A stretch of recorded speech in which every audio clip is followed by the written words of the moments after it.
Do you guys have estimates on, like, say, how long it will take a country to kind of come back from the cost of war? Because obviously, I think a lot of these countries that we see it in, that we're focused on, like Middle East, they don't have as much, I guess, financial freedom as the U.S. to really Hmm. analyze certain areas, like agriculturally and everything.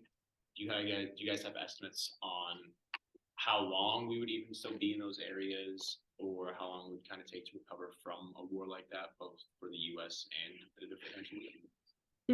That's a good question.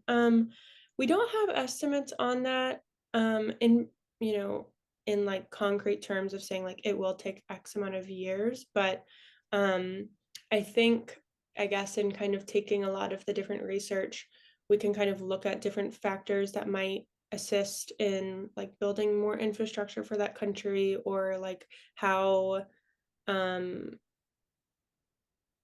I guess looking at like how badly the devastation is and like taking different estimates, but we don't have direct like numbers on that. I will say that we do have like some of the kind of numbers that I didn't really even mention. We have numbers on displacement, which is kind of to your point, like in war, we have, our estimate is that there's over 38 million people displaced in the post 9/11 wars. But it could be as high as like 49 to 60 million. So, in looking at that, I mean, it's the same situation as in Ukraine. Like, we've seen so much news coverage of people fleeing Ukraine. And so it's kind of like,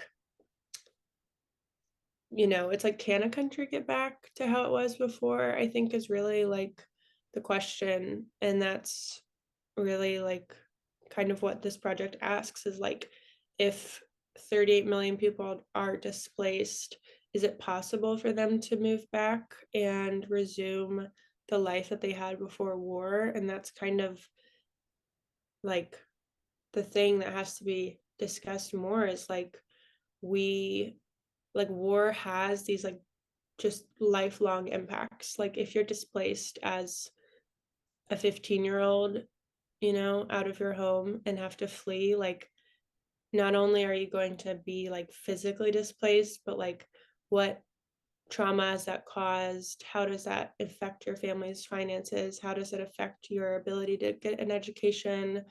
How does that affect, like, your food security and home security and shelter? And it just completely like upends people's lives. So it's a hard question to ask, and I don't know if there even is like an answer, like a direct answer, like, oh, it might take 15 years. But I think in terms of like infrastructurally, there's probably some data out there around like, oh, it takes X amount of money to build a hospital. And once you had that money, contractors in that country, or like, builders in that country could build it in like 2 years or something. But I mean, your question is really like illuminative to kind of asking, like, is it possible to get back to how you were before war, and looking at all the impacts that it has on someone's life.